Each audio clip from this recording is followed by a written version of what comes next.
Global recovery, exchange rates, and IMF governance reform topped the agenda of this year's annual meetings. Well, the recession is officially over, but recovery is not complete. We know that the recovery is fragile and uneven. It is fragile because it is uneven. Well, it might be over here.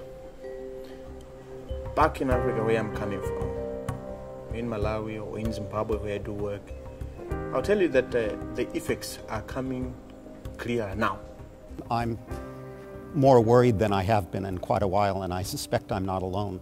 The continuation of big surplus countries and big deficit countries, that is something that sooner or later will have to be addressed. What we all want is the rebalancing of the global economy, and this rebalancing cannot happen without a consequence, which is a natural consequence of it, which is a change in the relative value of currencies. And I think one of the questions is, will various emerging economies who are experiencing balance of payment surpluses and strong growth allow their currencies to appreciate? And here I'm speaking mainly of certain economies in Asia, Korea, Taiwan, China, for example, where there's certainly ample scope for real effective appreciation of their currencies, but where it's been stymied by the authorities. Now we are suffering something which is very difficult to manage, which is the capital flows. They are flooding Latin America. Many of the countries are living a strong appreciation of the currencies, and the situation of this excess of liquidity looking for better remuneration going to emerging markets is a real problem to all of us. The only solution, of course, is to have some sort of renewed spirit of cooperation. I mean, we tend to speak globally, but act unilaterally.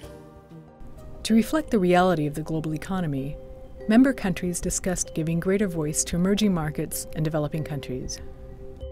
There is some frustration and disillusionment among the members of the emerging and developing economies that the balance of economic power is shifting in their favor, but that's not being recognized in the IMF or the World Bank boards. Sub-Saharan Africa is represented by just 2 chairs for about 48 countries. As you can see, that number is very low. We all know that IMF comes from Second World War, and then we're the Europe that was the basis of the formation of IMF. That's history. This year, the IMF revamped the meetings to make them more open and transparent. For the first time, members of the regional advisory groups contributed to the debate. This regional advisory group is a good example of the IMF trying to reach out to a wider set of stakeholders to complement the fact that it also does need to address the issues of legitimacy of its own governance. Today, there is an opening up of the IMF to other actors, civil society, private sector, to listen and exchange views. This was not the case before. We welcome these efforts, but they have to be long-lasting. We should not be here in these meetings just for appearance's sake. What we say should be noted and discussed. As the IMF evolves, so does its role in the global economy.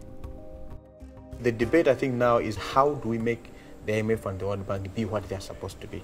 I think more than ever we need to have an international organization which is neutral, well endowed technically, respected, and who can really provide advice to the countries, quite advice sometimes, on how to manage their internal situations, and that is extremely important. So if we needed the fund before, we need it more now in the years to come.